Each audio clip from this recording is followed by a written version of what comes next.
Ok. Ahí entonces comenzamos. Bueno, ahí le damos la bienvenida a los compañeros que nos van a ver después en forma diferida. Hoy vamos a trabajar la unidad número 5 del programa, que es lo humano y lo poshumano.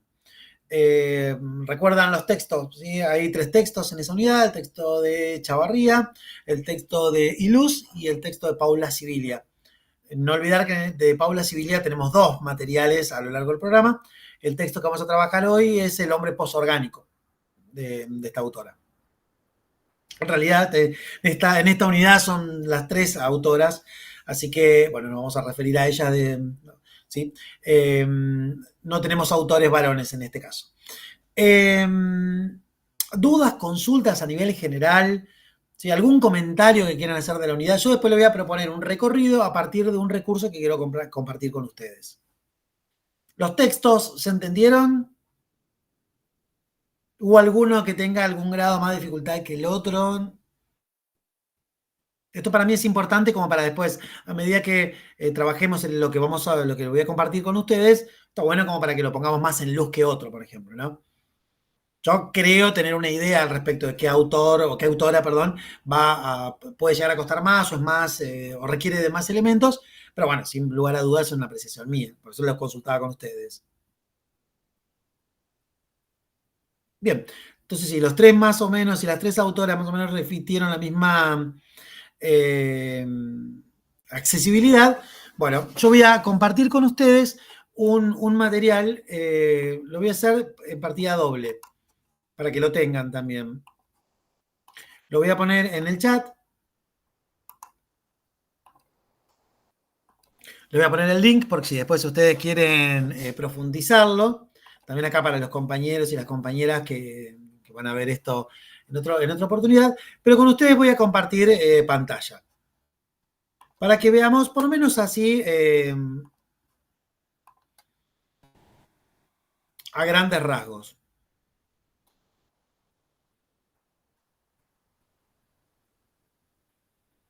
Ok, ¿se nota algo distinto? ¿Se ven?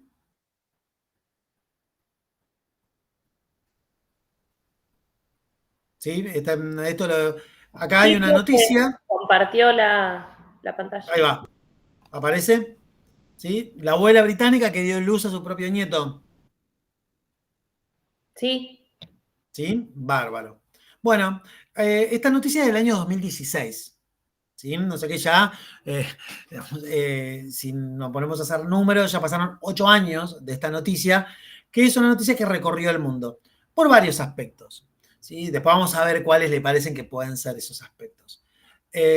Por lo tanto, si esto sucedió hace 8 años, si ustedes googlean y buscan, van a ver que de estas noticias hay un montón tiempo después, y ya después es como que no hay tantas, pero entre otras cosas no hay tantas porque ya se vuelve algo como más común, de accesibilidad, de que se realizan, que es una práctica que deja de ser algo que en algún momento requiere una visibilidad como esto para presentarla en portales de noticias. La noticia, bueno, el primer pacto, ¿no? Acá está el título, ¿no? La abuela británica que dio luz a su propio nieto, está la madre y la hija en cuestión, y bueno, va contando, ¿no? Al principio una situación verdaderamente difícil que tuvieron que afrontar como familia, sobre todo en particular la hija que es la que puso el cuerpo a partir de un cáncer, en donde, bueno, a partir del tratamiento ella queda estéril. El tratamiento, que entre las consecuencias que tiene de la esterilidad, bueno, le permite a ella vencer el cáncer, llevar adelante el cáncer, y en un determinado momento el deseo de ser madre eh, le inseminan el óvulo que está fecundado con el semen de la pareja de la chica a la mamá, ¿no? O sea, por lo tanto, el resultado final es que la abuela eh, tiene en su parto a su nieto. ¿Sí? Estoy resumiendo, por eso le puse el link, por si ustedes después se quieren meter, rastrear. Van a encontrar noticias de mujeres que fueron mamás o gestaron más grande todavía, ¿no? Con más edad aún. Eh, Bien, esta es la noticia. si yo les preguntara a ustedes, ¿no? A lo que en este momento estamos compartiendo este espacio, ¿qué es lo que en particular le llama la atención de esta noticia? ¿Qué me responderían ustedes? ¿Qué les parece a ustedes que es lo que les llama la atención? Insisto que es lo que a ustedes les llama la atención, ¿eh? Acá no es que hay una respuesta válida o inválida. Acá, Miguel. A mí lo que me llama la atención es ¿por qué no? ¿Por qué no subrogaron otro vientre? A ver, ¿por qué necesariamente tuvo que ser el de la abuela? Que si bien no es la madre del chico, porque, a ver, solo puso el cuerpo, digamos. No. Pero eso es lo que más me llama la atención de esta noticia, que sí, la había escuchado allá hace muchos años. Ahí, Miguel, vos, en tu intervención, hay muchas cosas así para destacar, y en una de esas vos dijiste, solo puso el cuerpo, ¿no? Entonces alguien podría, insisto que esto es solo para, como lo estoy utilizando como disparador, por favor. Solo eso y justamente eso, digamos, ¿no? Puso el cuerpo. ¿Vieron cuando alguien dice, hay que ponerle el cuerpo a la situación? Bueno, acá, en este caso, esta mujer literalmente le puso el cuerpo a la situación. Bien, Gustavo y después Sonia. Perdón, profe, no, yo no levanté la mano, fue Fede. Discúlpame, se me prendió otra lucecita. Fede Sí, y Hernán, Sonia. creo que también venía por ese lado, que te puede decir la familia que es que literalmente ponerle el cuerpo para el acompañamiento de la gestación y para sentirse parte del mismo proceso, creo que viene por ese lado. Que como él, es una cuestión también ya casi filosófica, el por qué y el por qué no, también, ¿no es cierto? Ok, ok. Y no tenés por qué, por favor, Fede, ¿eh? Pero si yo dijera, vos decís por qué y por qué no, o sea que concluyo que el primer por qué es un porque sí. No, si vos tuvieras que decir un por qué sí y un por qué no, ¿tenés algún elemento? Claro, analizándolo en esta situación, en esta noticia, el por qué sí me surge a través de la pregunta de Miguel, de este proceso de acompañamiento, de la gestación, de que la mujer, a pesar de la dificultad de salud que ha tenido, sienta parte en esa gestación, en ese acompañamiento a la mamá, que es un ser cercano. Distinto sería si se alquilara un vientre, que es una persona ajena a ella, que no tiene el vínculo que puede llegar a tener con la mamá. Y en por qué no, a mí se me ocurrió también, obviamente que debe estar analizado científicamente, pero ver si es o no perjudicial para la abuela también el producir esta gestación. Ok, ok, digamos, ¿no? O sea Desde que un aspecto aparte acá científico. hay, vos decís, para la abuela, o sea que vos estás identificando, o sea que no solo la abuela, sino que después va a haber otra cosa más que efectivamente es ese embrión que después se va a ir desarrollando y que después se va a terminar transformando en un feto y después vamos a tener en presencia un bebé, digamos, ¿no? Bien, perfecto. ¿Sonia? No, entre el comentario que usted hizo de no la madre y lo que Fede opinó, se englobó también mi idea, no hay ningún problema. Ok, pero por favor, Sonia, ¿cómo lo habías pensado vos? A ver. No, que por ahí es más sentimental mi forma de pensar, pero el no madre me sonó como fuerte, porque no madre, ¿por qué? Porque ella también está gestando y está creando un vínculo materno, creo yo, con ese bebé, independientemente que posterior sea su nieta. Porque Mirá qué interesante, Sonia. Menos mal que lo dijiste, ¿eh? Porque vos fíjate que acá vos agregás todavía otra capa más al análisis, ¿no? Vos decís, vos cuando decís, ¿por qué no madre? ¿No? Porque si no, ahí nosotros podríamos como plantear un doble análisis al respecto de esta noticia, ¿no? Uno de esos análisis sería, por ejemplo, que la mamá, o mejor dicho, la abuela en este caso, ¿sí? Funcionó como, y por favor tomen esto como que lo digo con el mayor de los respetos y para entenderlo, como una incubadora humana, ¿no? Como una incubadora claro, con piernas. Porque al fin y al exacto. cabo, ¿no? Eso podría ser una misión. Ahora, por otro lado, si uno hace referencia, bueno, a ese embrión que se desarrolla y que se va gestando, y si ese desarrollo cumple con lo esperado para ese proceso, se va a alimentar, Claro, va a va a recibir el compartir un alimento. montón de situaciones.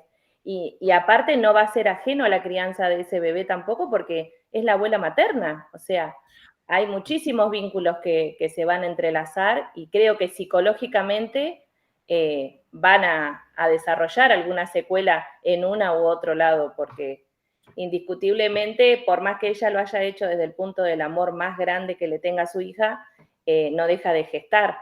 Y eso a las mujeres nos provoca muchísimas situaciones. Ahí, Sonia, me hiciste acordar algo que mi mamá me decía cuando yo me mandaba alguna macana, ¿no? Y se lo quería ocultar, y mi mamá me decía, vea, te conozco como si te hubiese parido, ¿no? Entonces ahí, esa abuela cuando establezca una relación con esa chica, con su nieta, ¿no? O sea, es una relación que está mediada por un montón de condimentos, tal cual. ¿no? Sí, sí, sí. Sí, sí, sí. Ahí, digamos que esa abuela podría hasta atribuirle esa frase que, no, por supuesto que no la inventó mi mamá, ¿no? Pero Sí. podría hasta vincularse con eso. Miren todos los elementos, todas las aristas que van saliendo. Y miren si nosotros a todas estas aristas que ahora fueron asomando, por eso digo aristas, ¿no? Esos bordes, yo les plantearía otra cosa, ¿no? Esta noticia que en determinado momento, y yo aclaraba la del 2016 porque en alguna instancia es hasta ciencia ficción, porque todo ese proceso que se da, no la inseminación artificial, porque eso ya lleva más tiempo, pero de una persona de esa edad, ¿no? No estamos hablando de una persona grande, ni mucho menos, lo que estamos diciendo es en donde no es lo esperable que geste un bebé. Sí, cada tanto aparecen, vieron esas noticias. En la India una mujer dio a luz a los tantos, pero aparece como un evento totalmente hasta exótico, ¿no? Totalmente por fuera de los canales esperables. Ahora, si yo les preguntara a ustedes, estos mismos temas que nosotros estamos desarrollando ahora, si lo tuviéramos que vincular con contenidos previos que trabajamos en la unidad 1, en la unidad 2, en la unidad 3, incluso en la unidad 4, ¿podríamos establecer algún vínculo con alguno de ellos? ¿Les suena con alguno? ¿Le parece que esto cuaja, se da en algún contexto en particular, con algunos textos?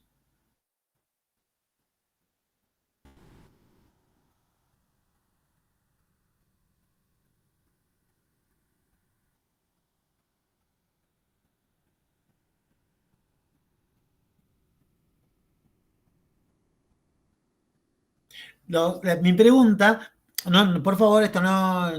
Incluso es una pregunta que para que cuando se cierre el encuentro de hoy, para seguir, ¿no? Que siga rebotando en las cabezas de nosotros, de todos y todas las que estamos acá presentes. Yo se las hacía porque cuando ustedes leyeron el título de esta unidad, me imagino que algo le generó. Curiosidad, de qué va esto qué es, ¿no? Entonces, cuando uno se acerca, por lo menos a los materiales que están en la unidad, uno dice, epa, pero ¿y de qué habla esto? ¿No es el texto de Chavarría, por ejemplo? No sé si le generó algo ese texto. ¿Ubican cuál es el texto de Chavarría? ¿Sí? El texto en donde la autora habla de la idea de lo poshumano y desde dónde vincula la idea de lo poshumano. ¿Dónde establece que se pueda hablar de poshumano? Incluso ella habla de dos corrientes para que eso se pueda desarrollar. O el texto de Ibailuz, ¿no? Que ella lo que plantea es, bueno, dice, bueno, es el fin del amor. Ahora ella no dice que las personas van a dejar de sentir amor por otra, sino lo que ella está diciendo, bueno, hay un tipo de amor que ya no cuadra en un determinado tipo de sociedad, y entonces por lo tanto aparecen otros elementos. O directamente el texto de Paula Sibilia, ¿no? Con la idea del hombre posorgánico y con una idea de cómo traspasar los límites propios de la biología humana, ¿no? Nosotros esos elementos los tenemos que poner en un contexto de otros conceptos.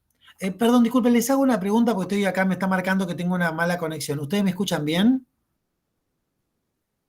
Sí, Sí, sí. profe. Sí, sí. Perfecto. No era para quedarme porque me tira acá un mensaje. Disculpen, ¿no? Era para chequear eso. Para poner esta unidad, esta problemática del mundo contemporáneo, dentro del contexto de otras problemáticas del mundo contemporáneo.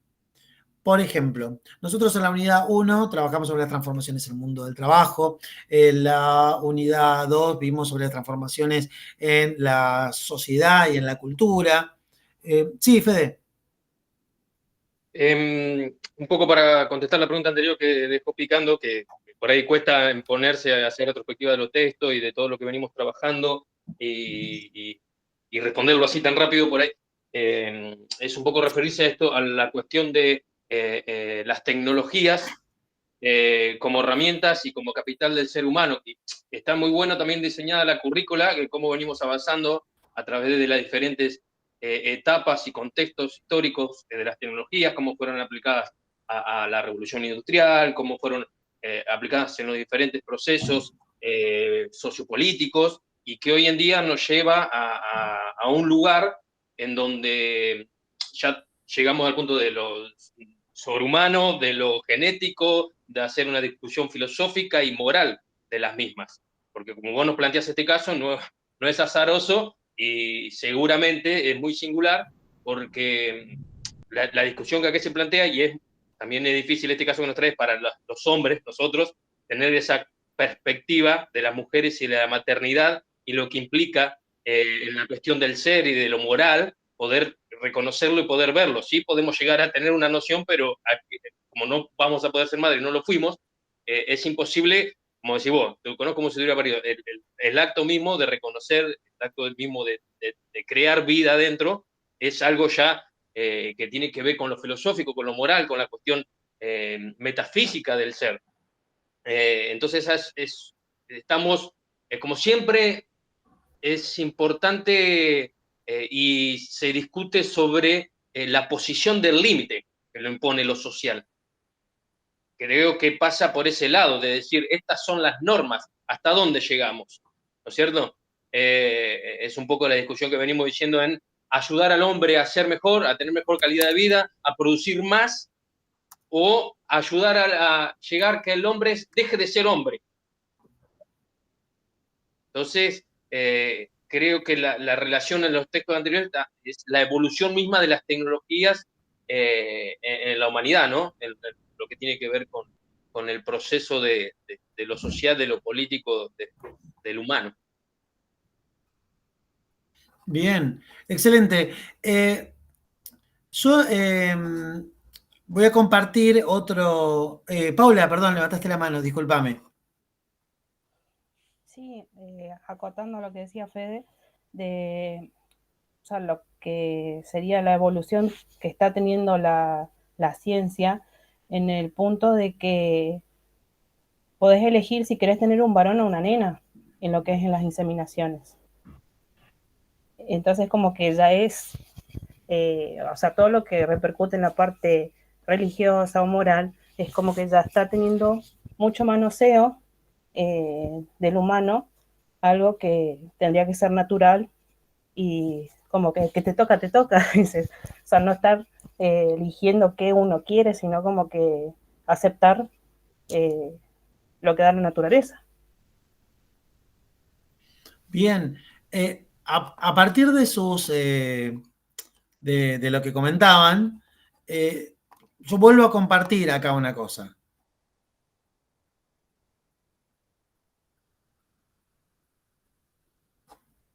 ¿Sí? Me imagino que más o menos conocen este caso, ¿no? Más o menos.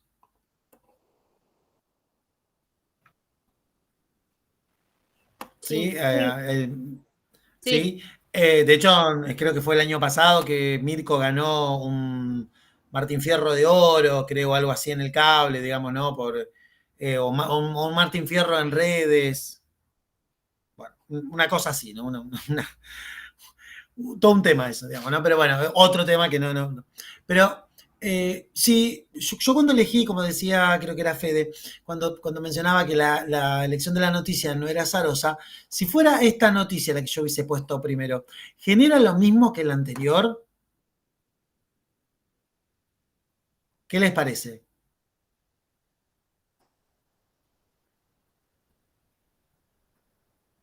A ver, lo mismo no, es. A ver, ¿cómo te hago la idea? Acá lo que se me plantea es como un tipo va a tener un hijo sin una mujer.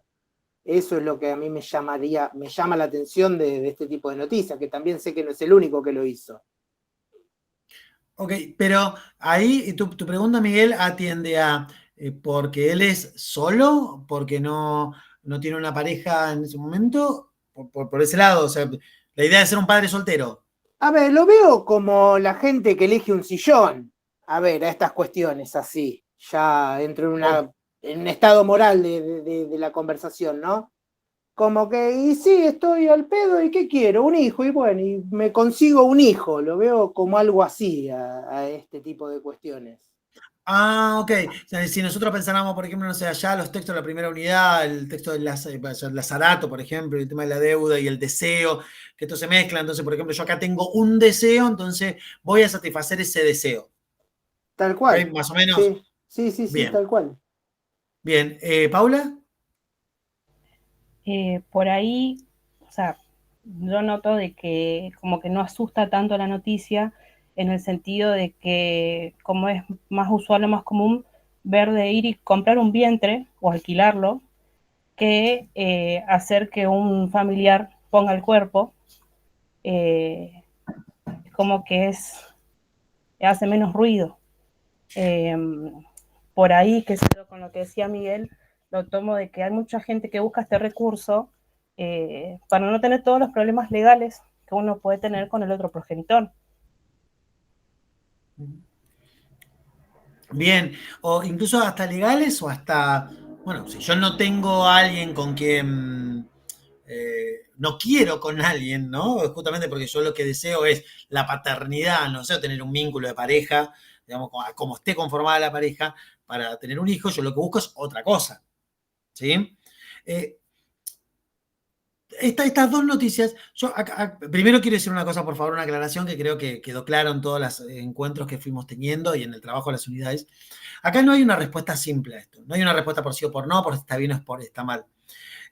Tampoco es el objetivo de la cátedra y mucho menos mía como docente específico de esta comisión, sino que la idea es tomar elementos emergentes de nuestro mundo contemporáneo para darnos cuenta en el contexto donde estamos, ¿no? Nosotros acá nos encontramos con dos situaciones que hace, no sé, ayúdenme por favor y corríjanme, pero 35 años atrás eran impensadas bajo todo concepto. ¿Sí? No sé, en la década del 70 y me animaría a decir hasta mediados de la década del 80, la forma de tener hijos eran dos. Era o la forma convencional, es decir, de cómo la humanidad lo desarrolló, ¿sí? De concebirlo o adoptando. A partir de investigaciones y desarrollos científicos empiezan a aparecer una pluralidad de opciones. Y ya después no solo aparece una pluralidad de opciones, sino que esa pluralidad de opciones van transgrediendo algunas cosas que eran como hitos o elementos centrales de la concepción biológica del cuerpo, ¿no? ¿Por qué las chicas antes se casaban tan jóvenes? ¿Sí? No sé, piensen a Remedio cuando lo conoce a San Martín. Remedio la conoce a San Martín y se casan cuando ella tiene más o menos 16 años y monedita, y San Martín ya era un cuarentón, si no estoy recordando mal. Y no era que San Martín estaba cometiendo algo, no era un pedófilo, sino que era una práctica común y habitual, entre otras cosas fundamentalmente porque las mujeres después de quedar embarazadas en el parto, había posibilidades concretas y sería que la mujer no sobreviviera al parto. Entonces, por lo tanto, cuanto más joven, más posibilidad tenía de recuperarse. Además de la cuestión de la expectativa de vida, que la gente moría más joven, etcétera, etcétera, etcétera, ¿no?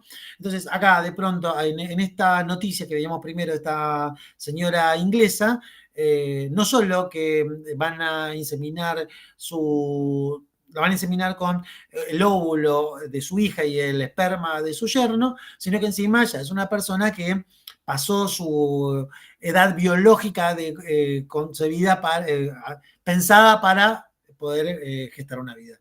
O el otro caso, el de Marley, ¿no? El de Marley va a una, disculpen que lo diga así, pero es una empresa, ¿no? Un laboratorio, algo en donde mediante sí, uno pide como si fuera un book, digamos, ¿no? de gente, en donde ahí uno elige quién va a ser la gestante, entonces por lo tanto ahí aparece lo del vientre subrogado, ¿no? De hecho, las personas todas las chicas que están involucradas en ella tienen que presentar, o sea, por supuesto que pasan por rigurosos exámenes médicos, que además son exámenes médicos que no solo la atañen a ellas, sino también antecedentes familiares, ¿no? Entonces donde se empiezan a ver incluso hay de estas de laboratorios que se dedican a estas cosas en Estados Unidos, a, bueno, por ejemplo, que miden hasta niveles educativos de la familia, cosas no como para decir, bueno, esto están dadas las mejores condiciones para que tu hijo tenga las mejores posibilidades. Todos esos elementos que nosotros estamos mencionando, nosotros los podríamos vincular con las distintas temáticas que estamos viendo, entre otras cosas, como por ejemplo, con la idea del hiperconsumo, con la idea de un capitalismo de consumo. Si ustedes recuerdan el texto de Galeano con el capitalismo 3.0, el capitalismo 4.0, si pensamos en los textos de Sadim, por ejemplo, con todas las cuestiones algorítmicas y con el desarrollo de nuevos elementos tecnológicos. Sí, Fede, por favor. Esta última noticia que nos comparte también me viene a la cabeza con la película de Truman Show, que también ahí en la actividad la puse, en este tema de que es el primer niño adoptado por una empresa.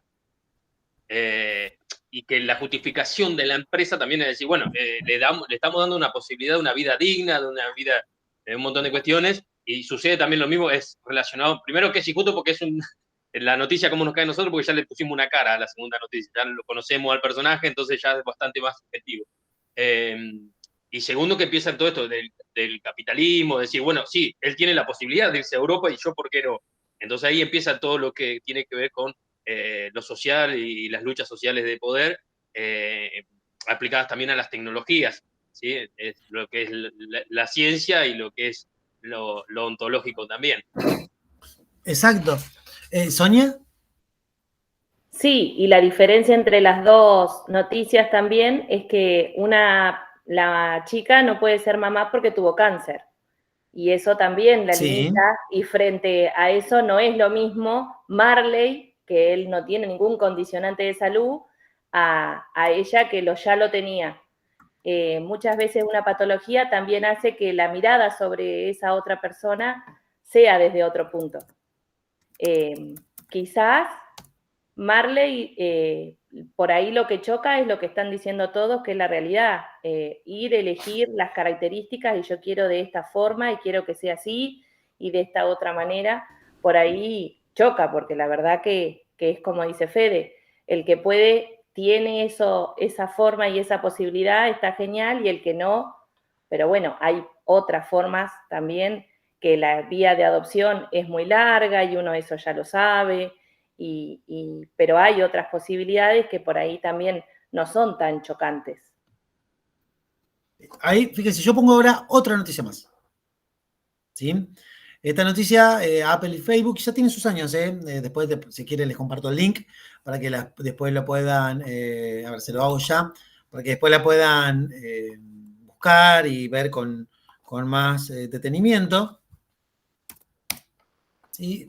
Es dos empresas, dos gigantes que mueven fortuna, ofrecen a sus empleadas que congelen sus óvulos para que después sean madres en un momento oportuno, un momento adecuado. ¿Sí? Entonces ahí aparece una pregunta, ¿no? ¿Qué es oportuno, qué es adecuado? ¿Después le ofrecerán a todas sus empleadas? Adecuado no. para ellos. Sí, claro, exacto, ¿no? Entonces, fíjense, nosotros podemos ir ahí estableciendo como puentes, contacto. Sí, Fede. Perdón, profe, que lo interrumpa. No, por favor, al contrario.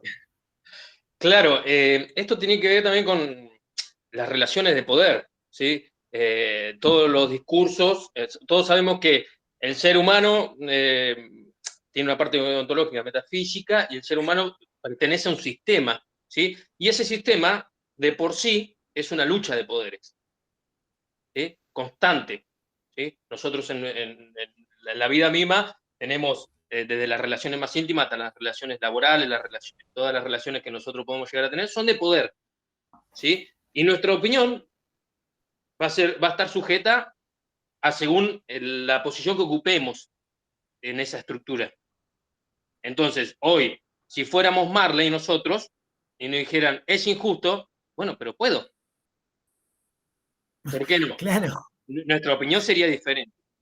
En cuanto a las tecnologías usadas como herramientas, usadas como cambio de paradigma en la historia de la humanidad, creo que va en búsqueda siempre de la mano de muchas veces verídicamente de la ciencia y otras veces usada la ciencia como carruaje para llegar a ciertos resultados individuales de verdad, de buscar el cuestionamiento inicial del ser humano, ¿no? De buscar la verdad de la existencia. Y muchas otras veces a través de esta búsqueda de la verdad, que es el espíritu de la ciencia, se buscan, como vimos en la película que nosotros trabajamos, no sé si hay alguno de los chicos del grupo, No mires arriba, se buscan verdaderos beneficios materiales del sistema.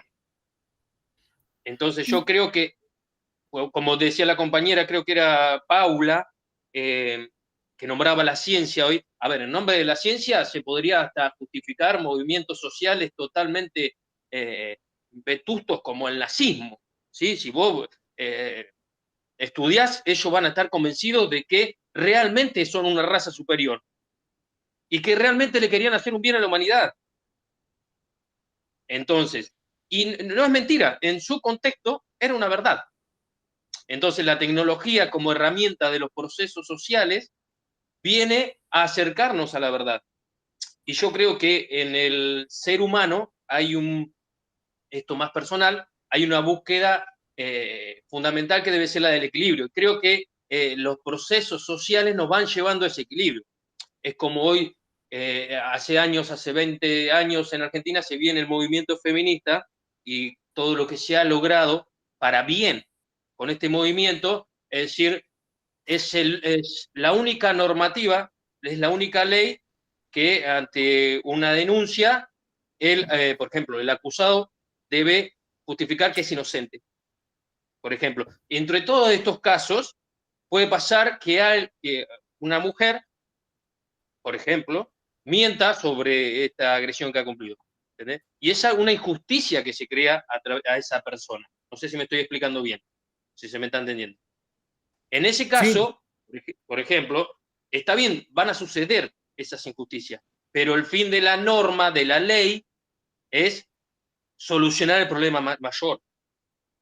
Entonces ese equilibrio se va a ir produciendo como se produjo el equilibrio del feminismo, de la feminazi, etcétera, ¿sí? que tan interesantes para discutir, se va a ir produciendo a través de los diferentes movimientos y de los diferentes contextos sociales. Creo que las tecnologías aplicadas a la ciencia y aplicadas al materialismo, hay que saber diferenciar eso y creo que hacia ahí vamos. Hay una búsqueda de la verdad y hay una justificación de la verdad, entre comillas. No sé si se me entendió en fin el concepto. Sí, ahí le damos la voz a Serena y después retomamos ahí. Sí, no sé si se me escucha bien. Perfecto, Serena, se te escucha bárbaro. Buenísimo. Nada, quería hablar un poco de las relaciones de poder, lo primero que decía Fede, que sí, los embarazos subrogados forman parte de las relaciones de poder, porque las personas que acceden a este mercado pueden justificarse con su derecho o con su deseo a querer ser madres o padres, pero si estás pagando por ello, deja de ser un derecho y pasa a ser un privilegio, y es un deseo que en realidad creo yo que el neoliberalismo convierte justamente en derecho si tenés la posibilidad de pagarlo, y a su vez en el mercado las mujeres que alquilan sus vientres son pertenecientes a sectores vulnerables y pobres, porque si no tenés la necesidad de que te paguen por tener un bebé, no vas a trabajar de esto como si fuese otro trabajo, digamos. No, es buenísimo. Todo esto que fueron incorporando es lo que va cruzando, ¿no? Los distintos textos, lo que le dan un contenido para que poder pensarlo y analizarlo a estos recursos que yo fui presentando, estas noticias. Porque sin estos elementos, esto queda como una especie de avance futurístico, que alguien nos dice esto va a pasar o ya está pasando, o una cosa como diciendo, bueno, esto la ciencia puede hacerlo y listo. Pero estas cosas tienen que dotarse de un sentido. Por eso la primera noticia es sumamente inquietante en el punto en tanto que nos pregunta, che, pero está bueno que sea la abuela, porque ni siquiera es que estamos hablando ya de puede ser otra mujer de 45 años, pero la abuela. ¿no? ¿Por qué la abuela? ¿Cómo se da esa relación? ¿Cómo después uno dice, bueno, ¿cómo reconstruye eso? La verdad, insisto con esto, son elementos como para pensar, no para tener algo definido, ¿no? Porque uno dice, bueno, de la misma manera que en algún momento alguien dijo, bueno, vos sos producto de una inseminación artificial, y bueno, entonces uno puede explicar cómo se dio ese proceso, etcétera, etcétera, ¿no?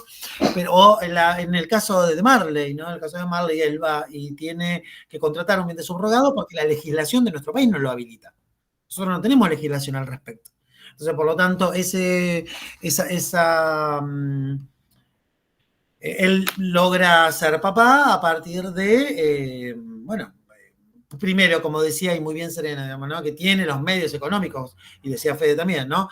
Para poder llevar adelante eso, pero además porque hay una legislación que se lo habilita, entonces él después tiene que hacer una serie de trámites para que cuando ingresa al país ese niño entra al país con una figura determinada. O como una empresa que decide que sus mujeres que tienen potencial, vieron como dice la nota, ¿no? Las que tienen potencial. Bueno, yo ahora te digo, mira, ahora no es momento para ser madre porque vos tenés que hacer tu carrera profesional. Vos tenés que realizarte, recuerda el texto de Fisher, ¿sí? Tenés que realizarte laboralmente y entonces una vez que te realizás laboralmente, que cumpliste con las metas que te pone la sociedad, ahora vos podés disponer tiempo y tomar algún tipo de decisión, como por ejemplo ser madre. ¿Sí? Entonces yo te voy marcando los tiempos, yo te voy cargando los momentos. Todos estos elementos nos van configurando, por eso les decía, ¿no? Que uno lee por ahí humanismo o poshumanismo y le queda como medio perdido en el aire, y esto no está perdido en el aire, estos son elementos que nos van cruzando. Nosotros tenemos ahí un texto en la bibliografía que se mete con algunas cosas que están mucho más al alcance de la mano, que es el texto de Iluz. El texto de Iluz uno puede caer en una lectura rápida sobre la autora, incluso hasta llegar a conclusiones. Les voy a hacer una conclusión a la que yo llegué en un momento, ¿no? Yo dije, esta es una autora que muy white people problem, dije yo, ¿no? Porque está hablando a situaciones problemáticas que no responden a, por ejemplo, ni siquiera la idiosincrasia total de nuestro país. O si es de nuestro país, de determinados sectores sociales, no del todo. Ella escribe mucho sobre lo que sucede en Europa, en Israel. Ahora, cuando uno salta incluso hasta un prejuicio, es muy probable que así sea, por lo menos de mi caso, uno empieza a ver, va tomando otros elementos, ¿no? Y ahí empieza a ver que el análisis que hace la autora se mete con cosas que son muy profundas. Porque, por ejemplo, ella lo que dice es, bueno, a ver, parte de un concepto, que es un concepto que lo tenemos muy al alcance de la mano, tan al alcance de la mano que está naturalizado, que es el concepto del capitalismo escópico. ¿Ubican qué es ese concepto? ¿Más o menos se entendió? Si ustedes tuvieran que definirlo en un par de frases.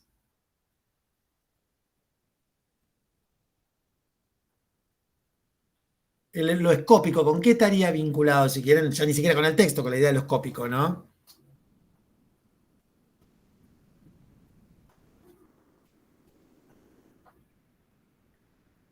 La idea de un capitalismo de lo visual, ¿sí? El capitalismo de la mirada. Entonces acá es cómo yo le puedo dar valor a algo solo con la mirada. ¿Sí? ¿Cómo le otorgo? ¿Cómo le otorgo valor? ¿Cómo genero capital? Solo a partir de la mirada. Y ahí la autora lo que nos propone analizar, que por eso les digo es muy sutil en donde se mete, ella nos propone analizar bajo 3 categorías, que es en la categoría de evaluación, evaluación y devaluación, como un elemento que durante muchísimo tiempo había quedado en segundo plano o como complementario pasa ahora a tener un rol destacadísimo y genera un nuevo tipo de plusvalía, que es el cuerpo. Y ella lo analiza a partir de comparar cómo se genera ganancia, cómo se genera capital con el cuerpo femenino y cómo se genera ganancia y capital con el cuerpo masculino. ¿Sí? Ahí cuando habla de ese criterio, ¿no? De evaluación para el cuerpo femenino. ¿Con qué lo relaciona? ¿Con qué lo vincula? ¿Cómo se evalúa el cuerpo femenino? De acuerdo a la perspectiva que analiza el autor ahí en ese texto.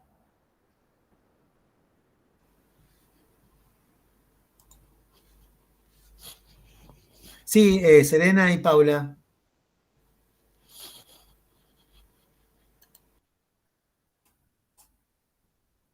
Yo levanté sin querer. Ah, ok, Serena, no pasa nada. ¿Paula?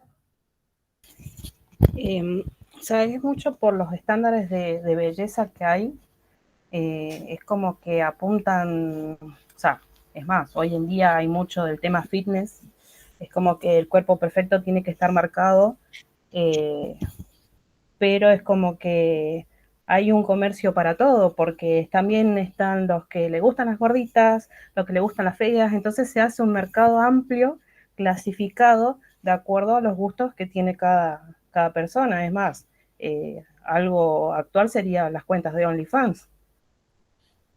Sí, efectivamente. Bueno, OnlyFans es como la máxima representación de lo que sería el capitalismo escópico. La pornografía. Sí, cuando la autora, de hecho lo menciona ahí en el texto, y en el libro ese, que si alguna vez tienen la oportunidad de leerlo, se los recomiendo muchísimo, El fin del amor, la pornografía es fundamentalmente eso. ¿Sí? Esto es como si alguien está viendo un partido de fútbol cuando dice, ganamos, digamos, no, a ver, ganaron lo que estuvieron ahí. ¿Sí? Esas personas, no, en todo caso, yo como soy hincha de un equipo y me siento que me genera algún tipo de simpatía o yo soy un ferviente seguidor de eso, puedo sentir esa sensación porque yo me formo parte, pero en realidad lo que sucedió lo sucedieron otros que inclusive yo los veo a partir de una pantalla en donde pueden estar incluso a miles de kilómetros.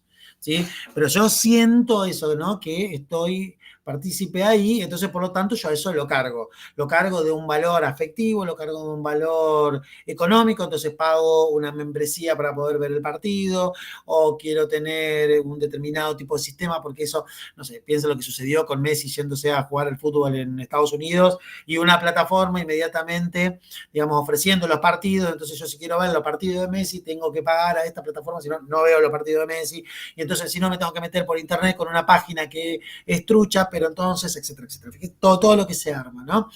En esto de la mirada que hay está efectivamente lo que plantea Paula, ¿no? En el proceso de evaluación hay elementos que lo que hacen es dotan al cuerpo de un capital. Entonces, por lo tanto, ese capital está dado y se representa a partir de determinados elementos. Si quieren, ahí podemos agregar el texto de Gracián cuando hable cómo lo diverso cubre, lo desigual cubre lo diverso, ¿no? Y entonces ahí, por ejemplo, como decía Paula, pero también hay un mercado que no a todos o a todas les gusta lo mismo, entonces aparecen. Pero fíjese, digamos, ¿no? Lo que aparece ahí es que yo tengo como una góndola y sobre esa góndola tengo una multiplicidad de ofertas. Y en esa multiplicidad de ofertas, justamente alguien me tiene que ofrecer aquello que dé con mis gustos, deseos, expectativas, etcétera. Sí, Fede. Claro, está bueno, no sé si el concepto de mercado del cuerpo, porque vendría siendo como una redundancia, porque cuando mencionamos lo que es mercado es algo totalmente social, del ser humano en sociedad. Por eso tiene que ver con el cuerpo y no con el alma, con lo material y no con lo que el ser como ser en sí ontológico representa. Entonces, el mercado del cuerpo siempre va a ser del cuerpo, de este mundo, el mercado. Entonces, está bueno el concepto. Claro, pero además que es un cuerpo que tiene que estar cruzado por un determinado sentido. Y que eso es lo que, incluso vos decías, no de lo del estatus ontológico. Un determinado cuerpo te pone hasta en un lugar de distinción. ¿No? El autor ahí pone hasta ejemplo, ¿no? Cuando habla de las chicas estas que se suman a plataformas para conseguir un sugar daddy, ¿no? Cuando lo ponen así. No sé si ustedes vieron la película Barbie, si tuvieron la posibilidad de verla. Bueno, el personaje de Margot Robin, ¿no? ¿Qué Barbie representa? Que es la Barbie estereotípica. ¿No? Cuando menciona esa idea de lo estereotípico, ¿no? Es como que da en resumidas cuentas de lo que quieren plantear. Ahí cuando Ilus habla del proceso de evaluación, son todos aquellos elementos que hacen que ese cuerpo, un determinado cuerpo, tenga valor. Y que otro tipo de cuerpo tenga más valor que el otro. Al punto tal que si ese cuerpo que tiene menos valor que el otro, ¿cómo hago para valorizarlo más? Para que cuando pase por el proceso de evaluación, tenga mayores posibilidades. Y ahí es donde aparece todo, por ejemplo, lo que es, como decía Paula hace un rato, el mercado de lo accesorio, lo fitness, la ropa, los peinados, ¿no? Sí, Paula. Algo que vi mucho, más pasa en mi trabajo, cuando llega gente nueva, Es como que las bonitas van a la oficina y las que son medias feitas se van a trabajar a la calle. Y eso, Paula, sin decir por favor dónde trabajás ni entrar en detalles, digamos, ¿no? ¿Quién lo decide a eso? Los jefes de cada área. Ok, digamos, ahí ese ejemplo que vos acabás de poner es un ejemplo perfecto para dar cuenta de la evaluación, es decir, ¿qué consideran estas personas para decir que estas chicas son bonitas? Hay un proceso de evaluación al punto de decir, cumple con todo esto, entonces por lo tanto necesitamos que sean la cara de, o necesitamos que estén, ¿no? Y el proceso de evaluación, bueno, esta chica va a estar acá, esta otra chica va a estar en otro lado. Ese proceso que es el que dice Luz, es un proceso que va marcando, consciente o inconscientemente, la forma de vincularse con el cuerpo. Entonces ahí nosotros, por ejemplo, podemos decir, bueno, le pongo un ejemplo extremo. No sé si alguna vez vieron los desfiles de Victoria's Secret. ¿Sí? ¿Cómo le llaman el apodo que tienen las modelos de Victoria's Secret? ¿Lo recuerdan? O no sé si lo conocen. Son Los Ángeles. Son Los Ángeles de Victoria's Secret. No son las modelos de Victoria's Secret. No son las chicas de Victoria's Secret. Son los ángeles de Victoria's Secret. Fíjense, ¿no? Estas chicas ya directamente, tomo el concepto que dijo Fede hace un rato, hasta tienen un estatus ontológico diferente. Son tan perfectas, ¿sí? Tan perfecta dentro de la industria de la moda, lo que quiere mostrar Victoria's Secret, que fundamentalmente es una empresa que se dedica a la venta de ropa interior, que directamente le aplica otro estatus. Sí, Fede. Está bueno también el ejemplo que trajiste de Barbie y cómo se tuvo que reinventar todo el proceso de la película y la orientación dentro del mercado que se le da a Barbie, porque sin lugar a dudas que Barbie había perdido bastante en el capitalismo actual, en cuestión del rosa, en cuestión de un montón de cosas, de la imagen de la Barbie en sí, y fue todo un diseño estratégico de la empresa para ponerla nuevamente, y acuérdense cuando salió la película Barbie, que era millones y millones de personas vestidas de rosa, eran millones, cuando la idea de la Barbie original nada tiene que ver con la idea de esta, porque ha cambiado todo el contexto histórico. Entonces, toda esa estrategia, igual que como el capital del cuerpo y se terminó el amor y la idea de la familia, son todas estrategias que tienen que ver con el contexto y con la estructura de poder. De hecho, Fede, vos en la película, y no sé si, insisto, disculpen si no la vieron, pero hay un momento al final de la película cuando hay una mezcla entre el mundo real y el mundo de la Barbie que viene el gerente de Mattel, el gerente principal, el CEO de Mattel. Y el CEO de Mattel, cuando le hacen un argumento, le dan toda una argumentación de por qué Barbie tiene que ser así, no puede haber otro tipo de Barbie, que tengan otros cuerpos, que tengan otras situaciones, al tipo no le cuadra bajo ningún concepto, pero como el tipo había viajado a ese mundo con sus asesores le dicen, sí, hicimos los números y es un negocio bárbaro, entonces el tipo mismo dice, uy, sí, esto lo podemos incorporar, o sea, hasta la propia película tiene una crítica en eso, es decir, bueno, si esto ahora garpa que esto otro, bueno, que garpe esto otro. Claro, vos fíjate cómo... perdón. ¿Yo? Bueno, Paula. O sea, volviendo al tema de las inseminaciones, del tema de la subrogación de vientre, o sea, hay muchos modelos que están alquilando vientres para no arruinar su cuerpo en el embarazo.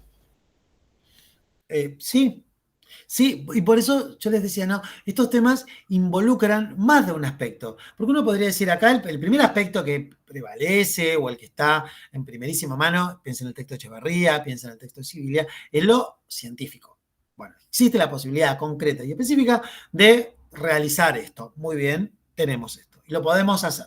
Incluso lo podemos hacer a tal punto que si uno es preciso y busca niveles de precisión, el contenido genético que va a tener el bebé que va a parir esa señora, que parió esa señora en el 2016, es el contenido genético de su madre y su padre, que no es la de su gestora, ¿no? Entonces ahí aparece todo el contenido científico. Pues aparece el contenido de lo que nosotros podríamos llamar ético-moral, y no ético-moral en el sentido bueno o malo, sino ético-moral como elementos que rigen la sociedad y que nos plantean parámetros para pensarnos dentro de la sociedad. ¿Vieron? Cuando uno dice esto es ético, bueno, cuando es ético, lo que estamos diciendo es dónde nos acomodamos con esas reglas que son sociales, etc.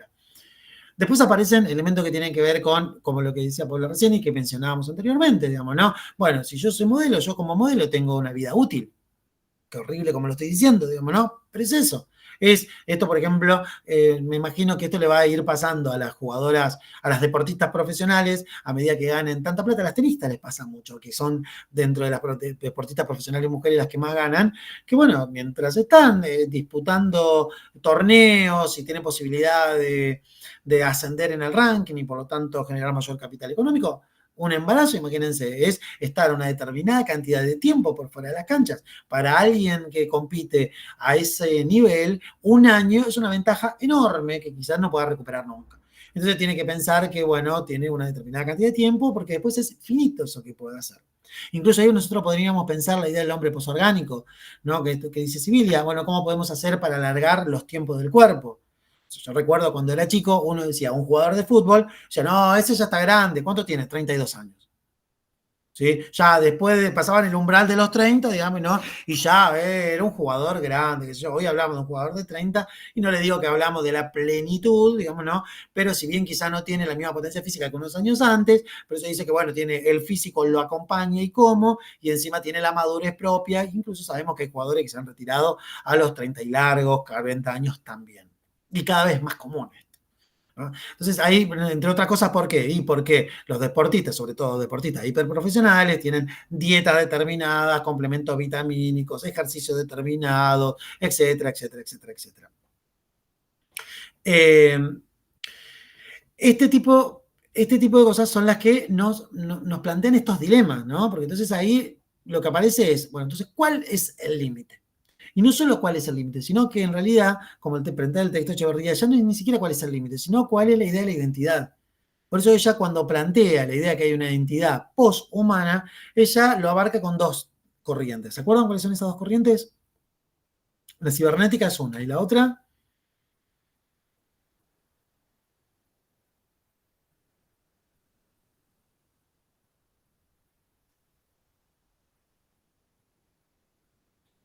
que tiene que ver con la biología molecular.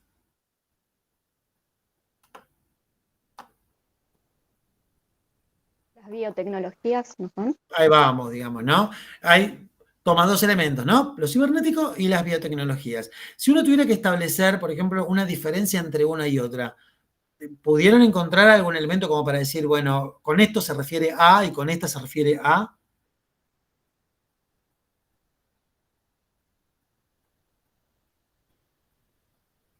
¿Con qué conecta lo cibernético? ¿Al cuerpo humano, al ser humano? ¿Con qué?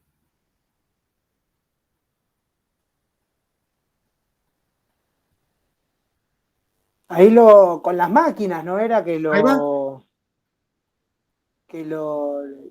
¿Cómo es? Estoy buscando acá en el texto, pero no lo encuentro. No te preocupes, pero lo dijiste muy bien. Lo dijiste muy bien, ¿no? Porque en el texto de Echeverría, cuando habla de la visión cibernética, se habla de una perspectiva del humano de los sistemas y el control, ¿no? Y cuando se dice el sistema, esos son sistemas que están involucrados las máquinas, ¿no? Ella en un momento hay una frase que dice que hay como una revolución epistemológica, ¿no? Porque lo que ella dice es, se trata del ser humano vinculado con la comunicación y como un principio organizacional y del proceso de la información. Por eso ella lo que va diciendo cómo se presenta esta corriente de lo poshumano, al ser humano ya es visto como un ser informacional. Es decir, totalmente permeable e incorporado a un entorno, pero un tipo de entorno que ya tiene otras particularidades, porque se involucran otros elementos. El ser humano es un elemento más del conjunto de máquinas incorporadas dentro de esos sistemas. Incluso al punto tal que ella habla que hay un proceso de descorporización. Va desapareciendo el cuerpo. Que incluso ahí lo que empieza a tener más sentido ya no es ni siquiera el cuerpo, sino la razón. Y la razón nosotros la podemos tener, digamos, en nuestro propio cuerpo, o la podemos bajar, no sé, a una nube. Fíjese cómo gran parte de la ciencia ficción de estos últimos años va muy vinculado con todo esto. Hace unos años atrás hubo una película, ya varios años atrás, una película de Spike Lee que se llama Her. Disculpen, yo abundo con estos ejemplos porque les dije cuando me presenté que yo me dedico a analizar estas cuestiones de emergentes culturales, entonces por lo tanto esto es muy común que yo lo traiga en referencia, así que disculpen por ahí si no las tienen. Yo anoté ahí en el chat el nombre de la película. Es una película de un tipo que se enamora de un sistema operativo. Sí, Miguel. No dejemos pasar El eterno resplandor de una mente sin recuerdos. Totalmente, pero y que es más vieja todavía que la que yo mencionaba. Es decir, estas cosas están, ¿no? Porque lo que empieza a aparecer acá es, ¿qué tan en contacto estoy yo con otras personas? O en realidad yo estoy más en contacto con sistemas y con sistemas comunicacionales, que esos sistemas comunicacionales son los que me permiten estar con otras personas. Por ejemplo, lo que está pasando en este momento. En este momento no hay ninguna presencia de cuerpo. Internet. Bueno, digamos, ¿no? Por eso te acordás lo de la Internet 4.0. Disculpen por ahí que yo me voy perdiendo algunas cosas del chat, pero bueno, es medio difícil a veces no llevar el hilo y lo del chat, así que disculpen. Tal vez las inteligencias artificiales pueden procesar eso más rápido, digamos, ¿no? Y ahí, por ejemplo, lo podríamos vincular con esto, ¿no? De cómo van apareciendo elementos que lo que hacen es que nos permiten otro grado de comunicación, de socialización. El texto de Van Dijk, cuando hablaba de los ecosistemas de los medios conectivos, de cómo va cambiando el criterio de la comunicación, de la sociabilidad, como esta idea del reemplazo de la imagen por la palabra, ¿no? Que la palabra queda más en desuso porque aparece la imagen.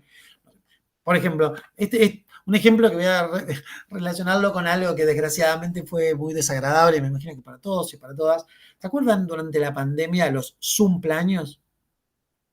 ¿Alguno participó de eso? No participé. Ay, qué suerte, eso es salud mental.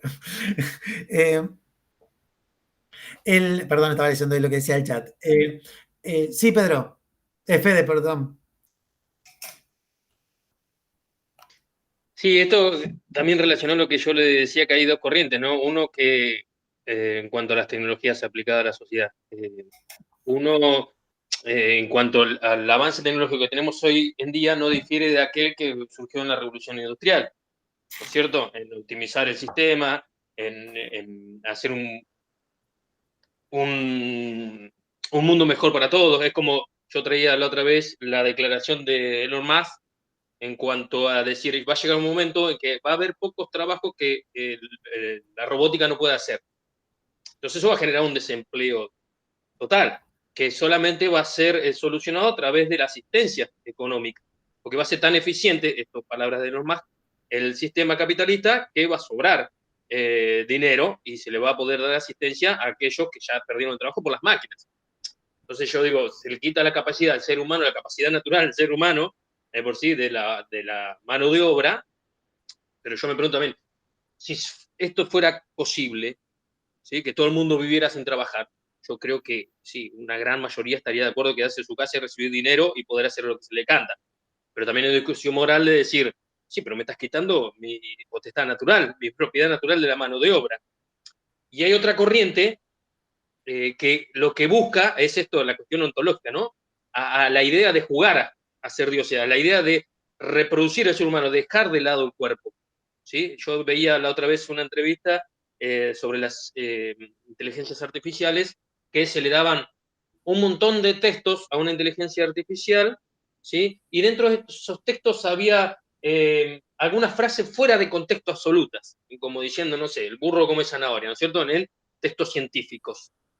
¿Sí? Entonces se le pedía hacer un resumen de las diferentes ideas y conceptos de los textos y la inteligencia artificial también reconocía esas zanahorias, se les llamaba, ¿no es cierto?, que estaban nada que ver con el texto. Decía, me pareció raro que en los tres textos encontré algunas cuestiones que no tienen nada que ver con los conceptos de los textos. Entonces se busca esa idea de lo ontológico del ser, ¿sí? De la conciencia del ser humano, se busca jugar a ser dioses, como puedo decir lo mismo con las películas, con Her también. Entonces hay esas dos corrientes, una de lo estrictamente social y otro aplicada a las tecnologías, y otro del lado ontológico también, que hay muchas de parte de la estructura de la superestructura de poder, buscando esta función también a ser dioses. Ahí después, cuando nosotros vayamos a hacer un comentario sobre el texto de Paula Sibilia, esto lo voy a retomar ahí, Fede. Y yo hago un comentario con respecto a esto, de todas estas dos vertientes que vos decías. En el texto de Chavarría, nosotros podríamos incorporarla dentro de una que es la visión cibernética, porque aparecen esos dos elementos. Aparecen esos dos elementos que están juxtapuestos, ¿no? Que uno complementa al otro y sí, uno complementa al otro y viceversa. ¿Por qué? Porque pone al ser humano, fíjese, en una misma línea que los otros aparatos con los que nosotros nos usamos, ¿no? Entonces, por ejemplo, yo cuando cuento que fui a retirar plata al banco, el cajero me dio plata. El cajero automático, por supuesto, ¿no? El cajero automático me dio plata. Y si el teléfono se me cayó, se me murió el teléfono, digamos, ¿no? Sadina habla de la antropoformización de la tecnología.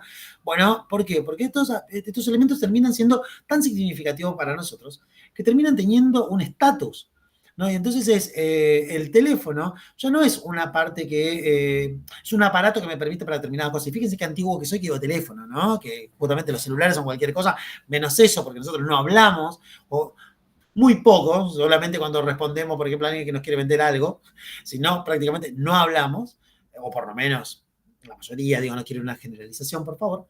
Pero por eso yo les decía hace un rato esto lo del cumpleaños, ¿no? Porque el cumpleaños lo que hacía era, bueno, no podemos vernos, no podemos comunicarnos, el cuerpo está ausente, pero yo quiero compartir con ese ser que si me conecto a eso y voy a estar en esa instancia es porque tengo algún cariño, afecto, etcétera, digamos, ¿no? Entonces eso, a pesar de que era algo horrible, dificilísimo de llevar, no obstante, me acercaba, me permitía, yo estaba. Entonces yo puedo contar ahora como anécdota que en el 2020 yo estuve en el cumpleaños y lo saludé a fulanito y a menganito, así fuera de la misma manera que ustedes están tomando una clase hoy. Y ya no es solo el dispositivo técnico que habilita esto, sino que acá además hay un sentido de eso. Por eso ustedes hacen una carrera que es a distancia y que tiene sus particularidades, sus potencialidades y sus falencias. Son producto de todo esto, ¿no? Pero todo esto no es todo esto del medio técnico, sino también de cómo socialmente esto se fue aceptando, y cómo socialmente esto se habilitó y cómo las carreras universitarias en determinado momento pasaron a este sistema como en otro momento no lo estuvieron. Esa es una corriente, la corriente cibernética. La otra corriente, sí, Sonia, por favor. No, me quedé con algo que Fede dijo, que los robots podían llegar a suplantar a los seres humanos en cualquier tipo de actividad. Yo soy enfermera, estoy haciendo la licenciatura de enfermería con usted a distancia, soy de Lobería. Y tuve en otra clase, en ética y deontología, se habló de la inteligencia artificial y de la incorporación de inteligencia artificial en algunas actividades de enfermería. Y todos llegamos a la conclusión que sí, que la parte técnica se podía hacer, pero la parte de empatía con el paciente, eso nunca se iba a poder tener, porque es muy difícil si, como que el robot va a venir cargado con cierta información para resolver ciertas situaciones y realizar ciertas actividades. Entonces yo me quedé pensando en lo que dijo Federico, porque yo digo, cuántas cosas obviamente se ganarán en el camino, pero cuántas otras también se van a perder, porque no todas las actividades o todos los trabajos son 2 más 2, ¿viste? Exacto. Yo, que todavía estoy afectado por la derrota de River ayer, pensaba, ¿no?, en esas cosas cuando se habla del VAR, por ejemplo, vieron en el fútbol, ¿no?, que el VAR vino a traer justicia. Entonces uno dice, vino a traer justicia. ¿Qué significa ello? ¿Cómo, Sonia, perdón? Es mentira, en muchas situaciones es mentira. ¿Fede? Qué interesante lo que dice Sonia. Hay una película, seguramente vos me vas a hacer recordar, porque por lo que veo sos bastante de mirar película, también futurista, en donde ellos viajan a otro, creo que es a otro mundo, y ante cualquier enfermedad se ponen en una cápsula y la cápsula los cura automáticamente. No me acuerdo qué película es, pero mirá que relacionado está con lo que dice Sonia, con lo que venimos charlando. Elysium. Es de un director sudafricano que tiene una trilogía que tiene 2 películas más que se llama Chapi y Distrito 9, que a cuál de todas mejor, digamos. Altamente recomendable cualquiera de las 3. Eh, eh, yo les decía esto, eso lo de la película que menciona Fede, solo podían acceder a aquellas personas que vivían en ese lugar específico y que era como lo que dijo Serena hace un rato, digamos, ¿no? Que había que disponer de determinados medios para poder conseguirlo y poder lograrlo, medios económicos, por supuesto. Esto que yo les decía del VAR, digamos, ¿no? Cuando aparece el VAR, bueno, ahora, bueno, va a haber justicia. ¿Por qué va a haber justicia? En realidad lo que hay es un dispositivo técnico que permite determinadas cosas, pero al fin y al cabo hay una persona que termina tomando la decisión, porque a lo sumo lo que puede tirar es que la pelota arroja una sombra sobre una línea. Piensa en el gol en el Mundial entre Japón y el partido de Japón y Alemania, cuando Alemania se queda fuera del Mundial, digamos, ¿no? Que cobran gol o no cobran no gol porque la pelota la sombra, entonces como la pelota es redonda, la pelota no pica sobre la línea, pero la sombra sí pica, entonces por lo tanto la pelota o no entró toda o entró, no me acuerdo, era una cosa así, Japón queda fuera. Uruguay, cuando se va del Mundial, a Cavani le explican que el gol no fue porque tal cosa que el VAR mostraba, Cavani va y no le pega al árbitro, le tira la pantalla, se enoja con quien fue quien invalidó el gol. ¿No? Porque dice, bueno, no, acá no hay nadie. ¿Vieron cuando dicen es fáctico? ¿Qué significa fáctico? Trazamos las líneas. Y fíjense que ese trazado de la línea se presenta como en algo inalterable, inobjetable y sobre todo imparcial. Entonces no hay alguien que quiere que salga campeón tal o cual club, sino que toma una determinada decisión en función de una métrica que toma a partir de donde están acomodadas las cámaras. Y eso se presenta, entonces ahí los árbitros de fútbol ahora ya interrumpen el partido si los comunicadores, los telecomunicadores no funcionan, porque no solo están comunicados entre ellos, sino directamente hay otra persona que está mirando desde otro lugar con cámaras y con computadoras y que le va diciendo cosas al respecto. Entonces van teniendo un diálogo él con sus colaboradores, más una persona que está, etcétera, etcétera, ¿no? Tal vez es muy trivial mi ejemplo, disculpen, digamos, ¿no? Pero como más o menos como para bajarlo un poco a lo que está planteando ahí la autora. El otro caso, el que presenta Chavarría, de la otra corriente, de la poshumana, cuando habla de las biotecnologías. Y en la biotecnología, fíjese que ella plantea como esta idea de la biologización de la cultura.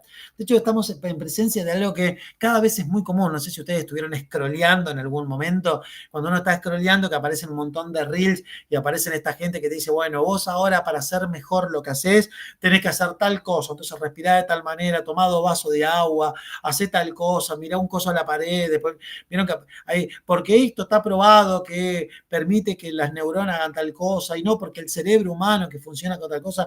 Entonces hay toda una explicación al respecto de eso, tal es así, que como muestra el texto de Chavarría, pero también está en el texto de Fischer, también está en el texto de Lazzarato. Fíjese que después nosotros tenemos un remedio que nos va a permitir solucionar todo, incluso ese remedio que atiende a las conexiones químicas neuronales, entonces por lo tanto tomate tal pastillita, que con esa pastillita se soluciona todo. Entonces si el nene o la nena es inquieto en la escuela, mira, ese nene la nena le estaba faltando tal cosa, entonces con 5 miligramos de tal cosa, después es abanderada, ¿no? Estoy diciendo exagerado como lo digo, ¿no? Pero fíjese cómo empieza a haber una biologización tal de la cultura que después empieza a haber también una farmacologización, ¿no? Entonces después tenemos un remedio para cada cosa. Entonces después es más difícil preguntarse, bueno, ese chico, ese nene, esa nena, ¿qué pasa cuando está en la escuela? ¿Cómo está la escuela? Etcétera, etcétera. ¿Cómo llega de la casa? ¿Cuánto tiempo está en la escuela? 2 millones de cosas, digamos, ¿no? Pero eso no. Sin embargo, nosotros tenemos una respuesta concreta. Esa respuesta concreta tiene que ver con ese sentido. Que también es lo que plantea Echeverría, ¿no? Lo que se está discutiendo ahí es directamente sobre la identidad humana. Y cuando discutimos sobre la identidad humana, lo que estamos discutiendo es, bueno, ¿qué entendemos, entre otras cosas, por ejemplo, como ser humano? Por eso vuelvo al texto de Iluz. En el texto de Iluz, ahí directamente la idea del capitalismo cópico, digamos, ¿qué entiendo como cuerpo? ¿Qué entiendo como persona? ¿Cómo la incorporo? Si la mujer pasa por todos esos procesos, que de hecho no hablamos del principal elemento que genera la evaluación y la evaluación, que es la juventud. Una mujer, digamos, joven, ya de por sí está más valuada y mejor evaluada que una mujer de una determinada edad. Fíjese cómo lo presenta la autora. En el varón no sucede eso. En el varón aparecen otros elementos que constituyen la evaluación, la evaluación y la devaluación. Y esos elementos están vinculados con otro tipo de cosas. De hecho, el hombre, si es más grande, no es necesariamente un problema. No es una incomodidad que sea más grande. Como si le puede pasar a la mujer, que de hecho si la mujer es más grande tiene que hacer muchísimas más cosas, muchísimas más, para tratar, entre otras cosas, para no quedar tan devaluada. ¿Por qué? Porque la evaluación del hombre está dada con otros elementos. ¿Se acuerdan de alguno? Hay una cita extensísima que pone la autora que es súper interesante de verla. Cuando habla de las empresas, de los lugares de poder.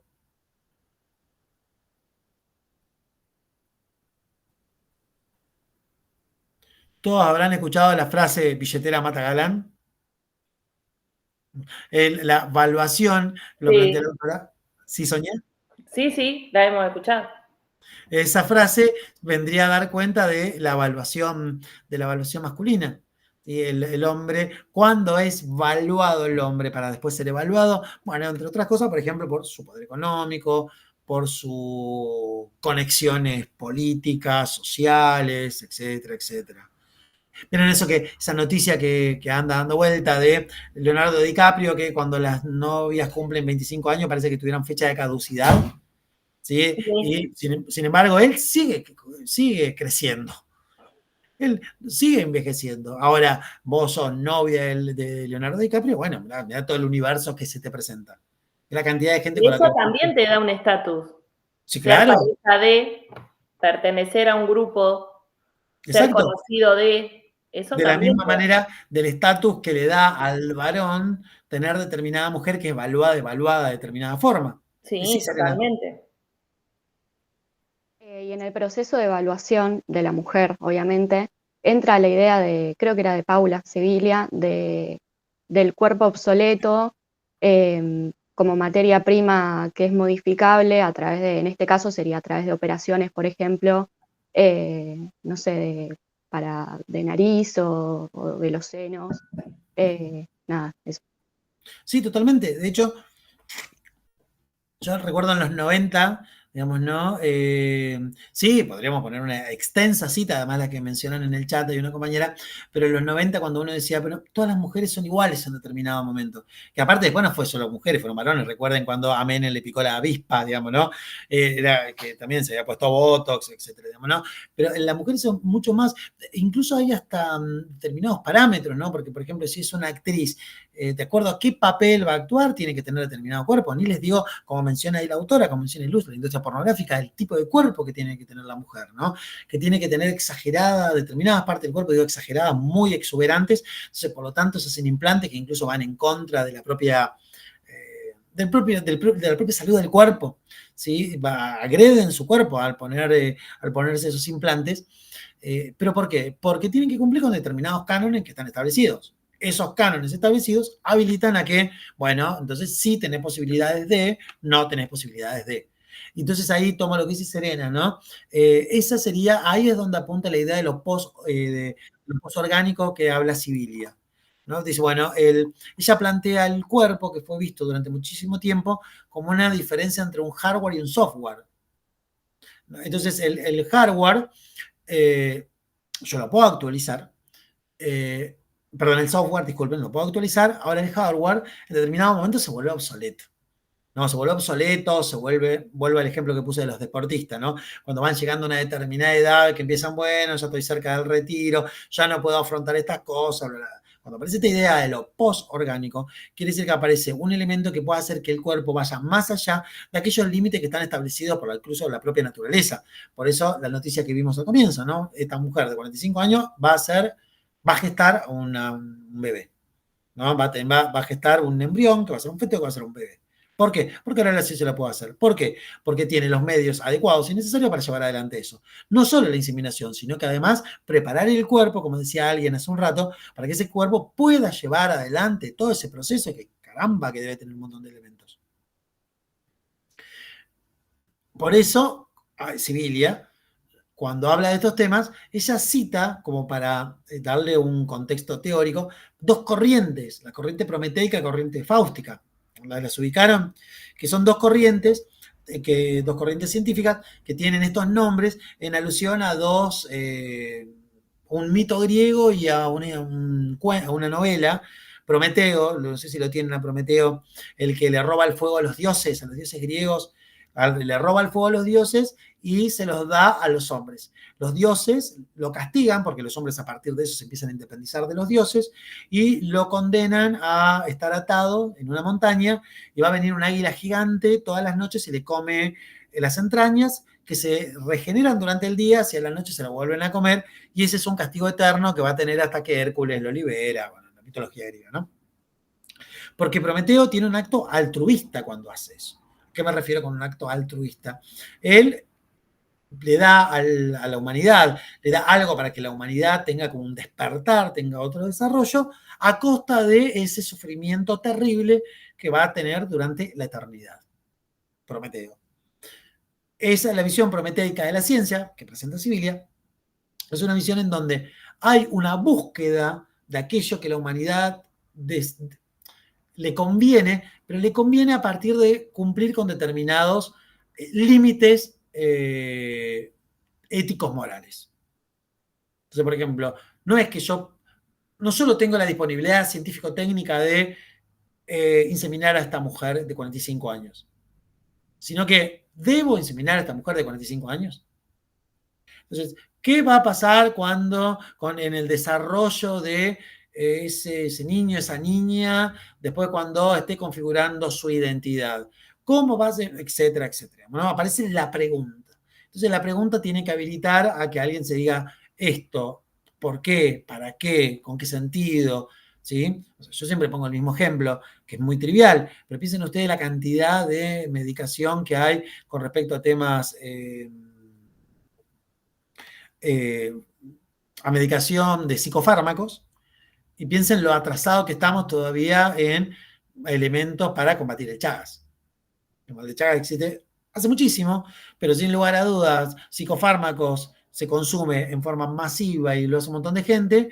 A la vinchuca le aplica a gente que vive en lugares en donde no tienen acceso a capaño ni bubanol. Entonces hay hasta intereses comerciales de ello, ¿no? Entonces, claro, son dos pueblos opuestos sociales esos. Totalmente, totalmente.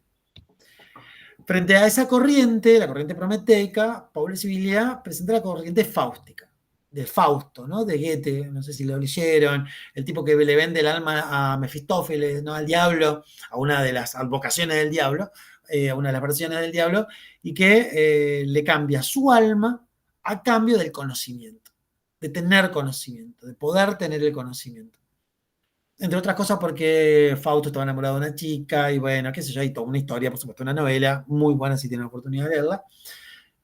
En esa visión, en la visión fáustica, el desarrollo de la ciencia no se pregunta por el para qué, ni siquiera el por qué, sino que lo que está es, yo hago ciencia, entonces por lo tanto yo desarrollo ciencia. Entonces yo, como desarrollo ciencia, a mí no me importa el por qué o el para qué. En todo caso, esas decisiones las tomarán alguien, los decididores, que va a decir, yo con esto puedo hacer tal cosa o tal otra. No sé, piensen ustedes cómo se llegó a la bomba atómica en Estados Unidos. La carta que escribe Einstein al gobierno de Estados Unidos después que tienen la bomba, carta que no se divulgó en su totalidad, pero que Einstein quedó muy compungido por lo que sucedía, y los científicos de la época le decían, dale, Einstein, escúchame, tus investigaciones estaba pagando el gobierno de Estados Unidos, el Departamento de Defensa, si vieron la película Oppenheimer, digamos, ¿no? Más o menos va por ahí, digamos, ¿no? Dale, vos no sabías que estaba... O sea, si vos estás desarrollando conocimiento científico para el Departamento de Defensa de los Estados Unidos, ¿qué te crees que van a hacer con eso? Pero en la teoría fáustica le dirían, yo no importa para qué, yo lo que hago es ciencia. Si después alguien lo quiere aplicar a eso, bueno, eso es otro tema. No me hago esa pregunta. Ahí es donde aparece el concepto de tecnociencia, que es un concepto central en esta autora. Porque no es solo que es tecnociencia, ¿no? La tecnología y la ciencia, es mucho más que eso. Es el resultado de todos estos desarrollos, innovaciones, etcétera, van dejando a la técnica que en un lugar que está al servicio de la teoría, del conocimiento, y que por lo tanto empieza a ser funcional para dar determinados elementos que después nos permiten cosas, como por ejemplo que la mujer de 45 años pueda quedar embarazada. Entonces yo logro esto. Ahora con esto, bueno, podemos crear incluso un mercado de todo esto. Por ejemplo, ¿qué sería todo esto? Bueno, ofrecer estas inseminaciones. Ahí seguro que las compañeras que están vinculadas con el área de la salud, los compañeros me pueden explicar mejor, pero recuerden ustedes la historia del Viagra, cómo surge. El Viagra es un vasodilatador más que en la etapa de prueba, los sujetos de prueba empiezan a tener un efecto un efecto sobre el consumo de este vasodilatador. Los tipos dicen, mira, con esto es recontraefectivo en este efecto, que no era un efecto buscado, pero sí al que llegaron. Entonces, en realidad, vasodilatadores hay un montón. De hecho, el Viagra se utiliza en los hospitales como vasodilatador, pero acá, digamos, en este caso, bueno, podemos utilizarlo para esto. Entonces aparece ahí todo un elemento que dice, bueno, que, de hecho, fíjense, digamos, aparece el Viagra como la posibilidad para una persona que tenga alguna situación de disfunción eréctil, ese tipo de cosas, que vendría a ser un medicamento que puede ayudar a combatir un tipo de esta situación, a que después se transforme en algo que en determinado momento parecía que tenía la misma circulación que la aspirina. Incluso con gente que la no necesitaba, con los efectos adversos que eso traía. Pero y ahora, en neonatología se utiliza para la hipertensión pulmonar de los prematuros. Exactamente. Sí, con esos elementos de medición tan precisos que tienen, le dan unas dosis absurdas en cantidades, pero ayuda para desarrollar los pulmones. Ahora, porque al fin y al cabo era para eso, pero ese otro efecto lo que provoca es que haya toda una campaña que va de la mano para esto, ¿no? Bueno, ahora tenemos este medicamento que se transforma de pronto en algo que tiene un efecto que está mucho más allá del que fue buscado, ya ni siquiera como vasodilatador, sino como, por ejemplo, medicación para ayudar en determinado tipo de situaciones. ¿Sí, Miguel? Pero es más rédito económico lo otro que... Exacto. El efecto secundario de la droga es más redituable que el efecto propio que buscaban en la droga. Claro. Exacto. Así que, bueno, más o menos, a mí hoy en particular me interesaba sobre todo la primera parte, que fue un poco más larga cuando discutíamos sobre las noticias. En particular, me parecía importante situar esta unidad en un contexto en donde tenga un sentido. Porque si no, esto queda como descolgado, ¿no? Pareciera que estuviéramos hablando de ciencia ficción.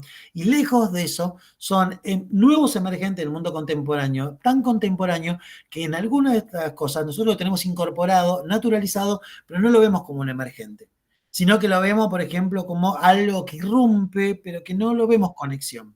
Sí, Miguel. Sí, volviendo un poco a las noticias. No sé si ayer, anteayer, leí en el diario que murió al primero que le implantaron, no sé si era el hígado, un riñón, modificado genéticamente en un cerdo, y se lo habían implantado un tipo, bueno, terminó muriendo, pero hasta ahí era que había llegado la ciencia, más o menos. Sí, pero, a ver, nosotros mismos podríamos dar cuenta de eso, ¿no? A ver, nosotros hemos naturalizado, y hay cosas que no nos damos cuenta, pero no sé, hace un tiempito atrás, muy breve, me hice un tratamiento conducto. O sea, si nosotros pensamos tratamiento conducto es, te matan los nervios, ¿no? Pues ese tratamiento, si no fuera por la anestesia, el cuerpo humano no lo soportaría. De hecho, por ejemplo, gran parte del desarrollo de la industria de la anestesia se dieron después de los campos de concentraciones, entre otras cosas, los campos de concentraciones que hubo que hicieron los nazis, pero en Japón también, en donde tomaban, como tenían un montón de personas, y operaban a personas, le hacían distintas operaciones sin ningún tipo de medicamento para ver cuál era el umbral de dolor de las personas. Consecuencia de ello fue que, por ejemplo, gran parte de esos estudios, Bayer, por ejemplo, una industria alemana, se vio altamente beneficiada de ese tipo de cosas y, bueno, han desarrollado medicación y hoy en día uno va a hacer su tratamiento de conducto y termino hablando de fútbol con mi odontólogo. Y no hablo más porque, entre otras cosas, se me duerme la boca, digamos, ¿no? Porque si no seguiríamos hablando y conversando, mientras yo no me doy cuenta. Es más, hay gente que dice, ay, yo hasta me duermo cuando estoy en el sillón del dentista. No sé, antes, en otro momento, era una tortura ir a ese lugar. La sofisticación. Y puede ser con anestesia local. Antes, y ahora es con una anestesia local. Sí, claro. Por eso es cada vez más sofisticado al punto tal que uno hasta pierde noción de eso, ¿no? Por eso esto que vos decías, Miguel, no dejamos de sorprendernos con todas estas cosas y no dejaremos de sorprendernos. Por eso vuelvo al texto de Echeverría. El texto de Echeverría, en determinado momento, uno se puede perder en lo que plantea la autora. Uno dice, qué lejos que me queda esto. Bueno, revisen qué tan lejos. Si tienen niños o niñas pequeños o adolescentes, observen la relación que tienen y el vínculo que tienen a partir de los medios conectivos, diría Van Dijk, cómo es con los medios. Y digo, ellos, y podríamos ponernos nosotros también de ejemplo, ojo, cuando nosotros empezamos a ver algunas cosas, o cómo nosotros estamos directamente vinculados con nuestro trabajo. ¿Cuánto de nosotros que hemos virtualizado parte de nuestro trabajo, entre otras cosas producto de la pandemia, estamos más vinculados con los sistemas y con nuestros aparatos más que con personas? Entonces, nuestro trabajo es como cumplir una serie de cosas que aparecen en plataformas, en contenidos, etcétera, etcétera. Y está la frase que dice que la tecnología nos acerca a los lejanos y nos aleja de los cercanos. Sí, exacto, pero encima ahora no solo esa frase puede tener ese sentido, sino que además nos transforma, dice la autora, o nos hace pasar a otra etapa. Nos deja en otra, nos pone en otra situación. Cuando digo en otra situación, incluso lo que ella propone es discutir lo de la propia identidad. Entonces ahí aparecería, bueno, mi límite humano ya no es el de mi cuerpo, por ejemplo, la visión cibernética, sino mi límite está dada con mi conectividad. Vuelvo al ejemplo que le puse a la pandemia. ¿Qué sucedía si a cualquiera de nosotros se nos caía la conectividad? Como me pasó a mí en algún momento, creo que a todos nos pasó en alguna instancia durante la pandemia, recordarán. Uno, cuando perdía la conectividad, quedabas aislado, era como estar en una isla. Totalmente. Era estar en una isla. Bien, comentarios, dudas, que no estén vinculadas con la parte administrativa, que si recuerdan me escriben por la plataforma si hay algún aspecto, si no, al respecto de la unidad número 5.